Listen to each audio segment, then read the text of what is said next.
சற்று முன் வெளியான மிக முக்கியமான தகவல், ஏடிஎம் மூலம் பிஎஃப் பணத்தை எடுக்கும் வசதி எப்போது அமலுக்கு வரும் என்று இங்கே பார்ப்போம். மறக்காம நீங்க வீடியோக்கு லைக் பண்ணிட்டு சேனலை சப்ஸ்கிரைப் பண்ணிட்டு பாருங்க. பிஎஃப் உறுப்பினர்கள் அனைவரும் ஆவலோடு எதிர்பார்த்து காத்திருக்கும் இபிஎஃப்ஓ 3.0 திட்டம் எப்போது அமலுக்கு வரும், ஏடிஎம் மூலம் எப்போது பிஎஃப் பணத்தை எடுக்க முடியும் என்று இங்கே விரிவாக பார்ப்போம். நீங்க வீடியோ ஸ்கிப் பண்ணாம முழுமையா பாருங்க. தொழிலாளர் வருங்கால வைப்பு நிதி அமைப்பின் இபிஎஃப்ஓ கோடிக்கணக்கான கணக்குதாரர்களுக்கு ஒரு மிக முக்கியமான மற்றும் நிம்மதி தரும் செய்தி வெளியாகி உள்ளது. பிஎஃப் தொடர்பான விதிகள் மற்றும் பிஎஃப் பணத்தை எடுப்பது ஆகிய நடைமுறைகள் அடங்கிய ஒட்டுமொத்த அடிப்படையும் மத்திய அரசு விரைவில் மாற்றி அமைக்க உள்ளது. அந்த வகையில் இபிஎஃப்ஓ 3.0 எனப்படும் புதிய மற்றும் அதிநவீன தொழில்நுட்ப மேம்பாட்டை செயல்படுத்துவதற்கான பணிகள் இறுதி கட்டத்தை எட்டியுள்ளது. இதன் பிறகு அவசர தேவைகளுக்காக தங்கள் பிஎஃப் பணத்தை எடுக்க ஊழியர்கள் வார கணக்கில் காத்திருக்க வேண்டியதில்லை. இதற்கு மாறாக ஏடிஎம் அல்லது யூபிஐ மூலம் சில நொடிகளிலேயே இப்பணியை மேற்கொள்ள முடியும். இது மிகவும் சுலபம்தான். புதிய அமைப்பில் என்னென்ன மாற்றங்கள் வர உள்ளன மற்றும் இதற்காக எப்போது செயல்படுத்தப்படும் என்று குறித்து இங்கே பார்ப்போம். நீங்க மறக்காம வீடியோக்கு ஒரு லைக் பண்ணிட்டு சேனலை சப்ஸ்கிரைப் பண்ணிட்டு பாருங்க. இபிஎஃப்ஓ 3.0 திட்டத்தின் மிக முக்கியமான மற்றும் புரட்சிகரமான அம்சம் என்னவென்றால், இபிஎஃப் அதாவது பிஎஃப் நிதியை உடனடியாக எடுக்கும் வசதியாகும். மருத்துவ அவசர நிலை, திருமணம் அல்லது வேறு ஏதேனும் முக்கிய தேவைகளுக்காக ஒரு ஊழியர்களுக்கு உடனடியாக பணம் தேவைப்பட்டால் அவர்கள் தங்கள் வங்கி, ஏடிஎம் அல்லது யூபிஐ செயலிகள் மூலம் தங்கள் பிஎஃப் கணக்கிலிருந்து ஒரு குறிப்பிட்ட தொகையை நேரடியாகவே எடுத்துக்கொள்ள முடியும். இந்த விஷயமானது தற்போதைய நடைமுறையில் பிஎஃப் கோரிக்கைகள் தீர்க்கப்பட்டு வங்கி கணக்கில் பணம் வரவு வைக்கப்பட 3 முதல் 15 நாட்கள் வரை ஆகிறது. ஆனால் இதற்காக புதிய தகவல் தொழில்நுட்ப அமைப்பு இந்த செயல்முறையை முழுமையாகவே நிகழ்நேர மற்றும் தானியங்கி வசதி கொண்டதாக மாற்றும் என்று கூறப்படுகிறார்கள். இந்த புதிய அமைப்பு செயற்கை நுண்ணறிவுகளை அதாவது ஏஐ மற்றும் நவீன மென்பொருளை அடிப்படையாக கொண்டதாக இருக்கும் என்று கூறப்படுகிறார்கள். இது கோரிக்கைகள் நிராகரிக்கப்படும் விகிதத்தை வெகுவாக குறைக்கும் என்று எதிர்பார்க்கப்படுகிறார்கள்.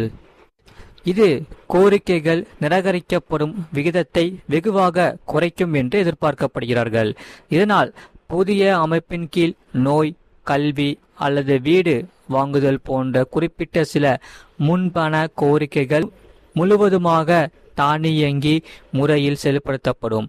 அதாவது எந்த ஒரு அதிகாரியின் ஒப்புதலும் இல்லாமலேயே கணினி தானாகவே உங்கள் தரவை சரிபார்த்து அதனுடன் இணைக்கப்பட்ட வங்கி கணக்கிற்கு பணத்தை நேரடியாக மாற்றும்.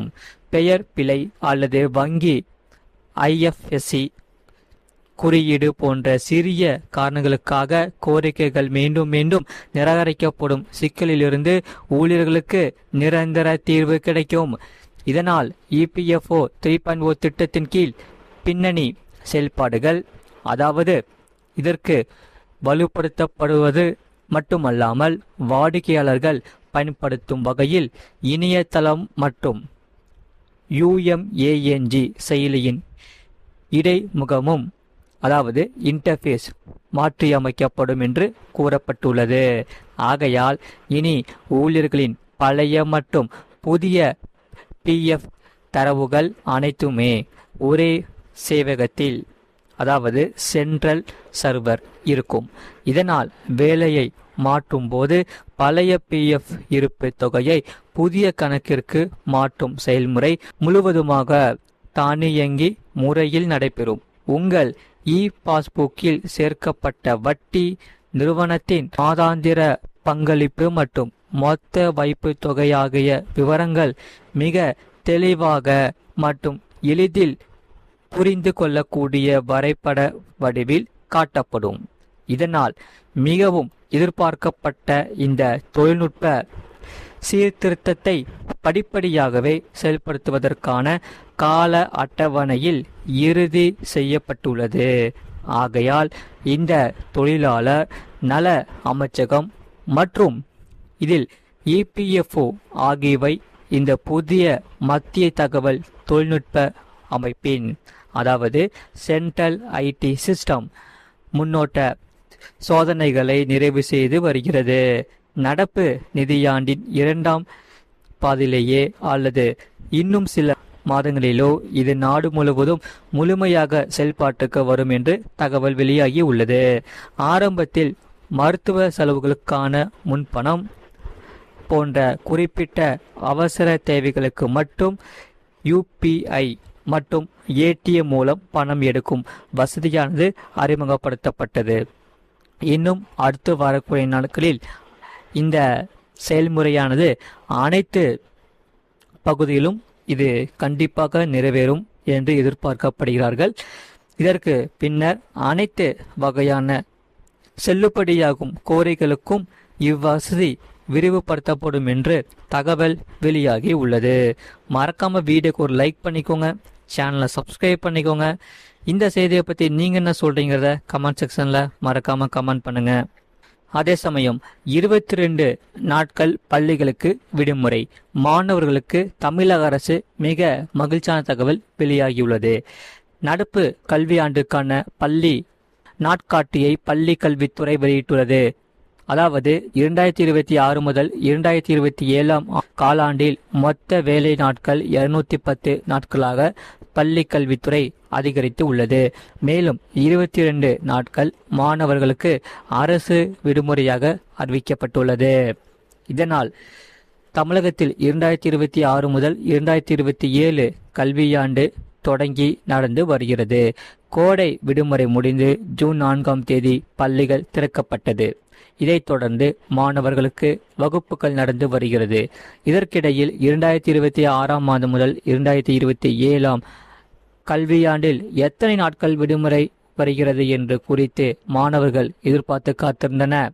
அந்த வகையில் இந்த பள்ளிகளுக்கு காலாண்டு தேர்வு வரும் செப்டம்பர் 17ஆம் தேதி தொடங்கி செப்டம்பர் 25ஆம் தேதி வரை நடைபெறும் என தெரிவிக்கப்பட்டுள்ளது. அதே சமயம் செப்டம்பர் 26ஆம் தேதி முதல் அக்டோபர் 4ஆம் தேதி வரை மாணவர்களுக்கு காலாண்டு தேர்வு விடுமுறை அளிக்கப்படுகிறது. 2ஆம் பருவத்திற்கான அரையாண்டு தேர்வு டிசம்பர் 16ஆம் தேதி தொடங்கி டிசம்பர் 23ஆம் தேதி வரை நடைபெற உள்ளது. டிசம்பர் 24ஆம் தேதி முதல் ஜனவரி 3ஆம் தேதி வரை அரையாண்டு விடுமுறை அளிக்கப்படும் என பள்ளி கல்வித்துறை தெரிவித்துள்ளது. மறக்காம வீடியோக்கு ஒரு லைக் பண்ணிக்கோங்க, சேனலை சப்ஸ்கிரைப் பண்ணிக்கோங்க.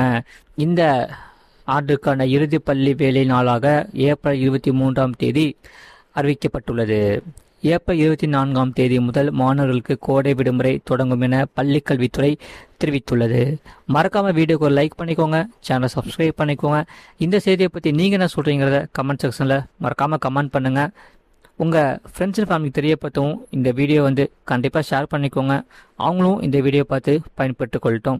இவ்வளோ நேரம் முழுமையாக வீடியோ பார்த்ததுக்கு மிக்க நன்றி. மீண்டும் அடுத்த வீடியோவில் கண்டிப்பாக சந்திப்போம். நீங்கள் மறக்காமல் வீடியோக்கு லைக் பண்ணிவிட்டு சேனலை சப்ஸ்கிரைப் பண்ணிவிட்டு பக்கத்தில் பெல் பண்ணி கிளிக் பண்ணி வச்சுக்கோங்க. அப்போ தான் நம்ம போகிற வீடியோஸ் எல்லாமே உங்களுக்கு டெய்லியுமே காமிச்சிட்டே இருக்கும். நன்றி, வணக்கம்.